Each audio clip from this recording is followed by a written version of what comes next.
নমস্কার বন্ধুরা, আজকের রেসিপি দোকানের মতন মুচমুচে খাস্তা নিমকি।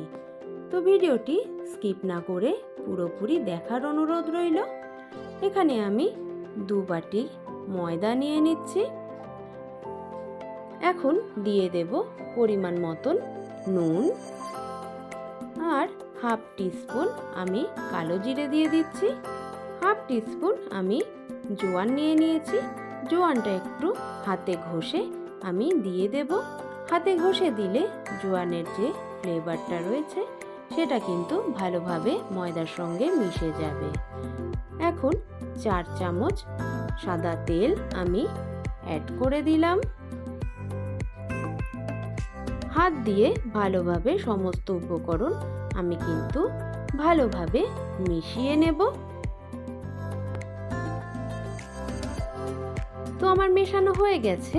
আমি কিন্তু এখন অল্প অল্প জল দিয়ে ময়দাটাকে মেখে নেব। একেবারে জলটা দিতে যাবেন না, তাহলে কিন্তু ময়দাটা নরম হয়ে যেতে পারে। বারে বারে জল দিয়ে একটা ডো কিন্তু তৈরি করে নিতে হবে। তো আমার ডোটা তৈরি হয়ে গেছে। ওপরে আমি একটু সাদা তেল দিয়ে দিলাম। একটু মেখে নিয়ে আমি কিন্তু একটা ঢাকনা দিয়ে 10 থেকে 15 মিনিট রেখে দেব।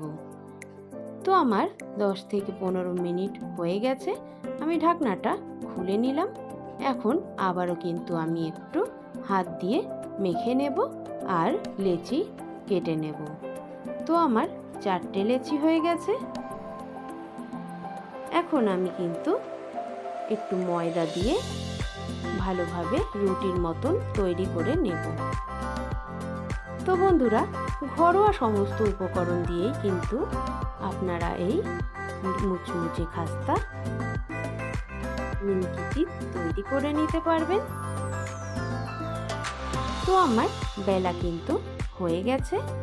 আমি একটা ছুরি নিয়ে নিয়েছি। ছুরির সাহায্যে লম্বালম্বিভাবে কেটে নেব। তো বন্ধুরা, এরকম নতুন নতুন রেসিপি পেতে কিন্তু অবশ্যই শর্মিলার রান্নাঘরটিকে সাবস্ক্রাইব করে পাশে থাকতে হবে। দেখুন আমি কিন্তু কিভাবে নিমকিটা কেটে নিলাম। তো এই যে আমার নিমকির শেপ কিন্তু হয়ে গেছে। এখন আমি এটাকে ট্রান্সফার করে নিলাম একটা প্লেটে। তো ভাজার জন্য আমি গ্যাসে একটা কড়াই বসিয়ে দিয়েছি। কড়াইয়ে দিয়ে দিলাম পরিমাণ মতন সাদা তেল। তেলটা কিন্তু আমি বেশি গরম করব না। তো আমি সমস্ত কিন্তু নিমকিগুলো ছেড়ে দিলাম তেলের মধ্যে। এখন একটু সময় নিয়ে কিন্তু আমি নিমকিগুলোকে ভেজে নেব। তো বন্ধুরা, এই নিমকি কিন্তু খেতে দারুণ লাগে।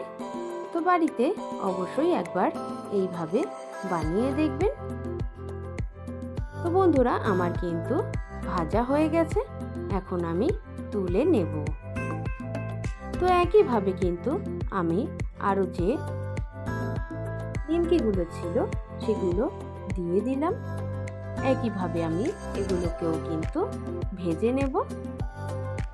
তো দেখুন আমার কিন্তু এই নিমকিগুলো ভাজা হয়ে গেছে। এখন আমি নিমকিগুলোকে তুলে নেব। তো বন্ধুরা, তৈরি হয়ে গেল আমার মুচমুচে খাস্তা নিমকি। তো আমার রেসিপিটি যদি ভালো লাগে অবশ্যই একটা লাইক কমেন্ট করে দেবেন। আর যারা নতুন বন্ধু তারা সাবস্ক্রাইব করে পাশে থাকবেন। আজ এই পর্যন্তই, দেখা হবে নেক্সট ভিডিওয়ে।